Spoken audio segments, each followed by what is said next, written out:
Okay, let's dive in. We've got these pretty fascinating handwritten notes here. Yeah, looking at Chapter 4 of the Bhagavad Gita, renunciation of action in knowledge. Exactly. And what we want to do, really, is explore what these specific notes highlight about, well, the whole interplay between knowledge, action, and ultimately freedom. And it's interesting, the notes jump right into the sort of divine origin of this teaching, how it's ancient, passed down, and now being shared again. Right, that context is there.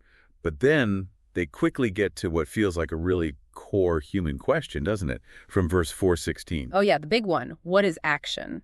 And what is inaction? It says, even the wise get bewildered by this. It's fundamental. It really is, because, life demands action. You can't just not act. So how do you do it without getting totally tangled up? And that's where the notes point us to something really key. Verse 4:17, I think. This idea of action in inaction. Yes. That's the crucial insight highlighted here. Freedom isn't necessarily stopping action, but finding or seeing the inaction within the action itself. So it's an internal perspective shift. Like, you're active, but internally there's a kind of stillness or detachment. That seems to be it. The notes link this perception to merging with the infinite self. It's about your state of being while acting. Okay, so if that's the concept, action in action, what does someone who actually, embodies this look like, according to the notes? Yeah, your characteristics. Yeah. The notes pull from verses 419 through 423 to paint that picture. And what does it say? Well, it describes someone whose actions, their undertakings, are purified by knowledge. That's the first thing. Purified by knowledge. Meaning they act without being driven by desire for specific results. There's no sort of mental calculation about what's in it for me.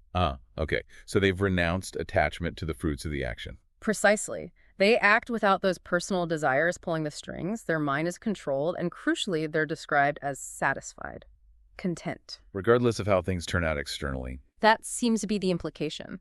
This state of being unattached, which comes through knowledge, allows them to reach what the Knights call the divine. So knowledge isn't just intellectual understanding. It actively transforms the person and how they engage with the world. It transforms the doer, absolutely. It's the inner state that matters. Okay, that makes sense. So if knowledge is that critical for this transformation, for achieving non-attachment, how do the notes say you actually get this knowledge? Right, the practical aspect. The notes mention verses 434 and 439 here. And they point towards A few things.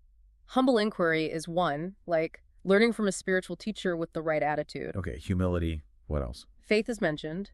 And self-control. These seem to be the key ingredients highlighted for gaining that knowledge. And this knowledge, it leads to Supreme peace. That's the ultimate outcome described. And on the flip side, the notes also include a warning, don't they, about not having these qualities. A very clear warning, yes.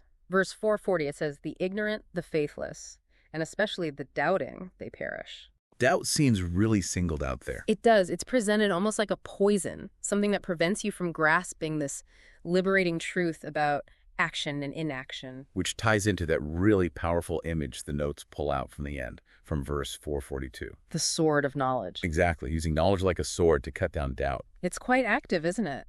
Knowledge isn't passive here. It's a tool, a weapon almost, to fight the confusion that keeps you bound. To cut through that bewilderment about action and inaction we started with. Precisely. It brings it full circle. So pulling it all together from these notes, the real insight seems to be that freedom, peace. It's not about stopping activity. It's about changing your whole relationship to activity. Changing your inner state through knowledge.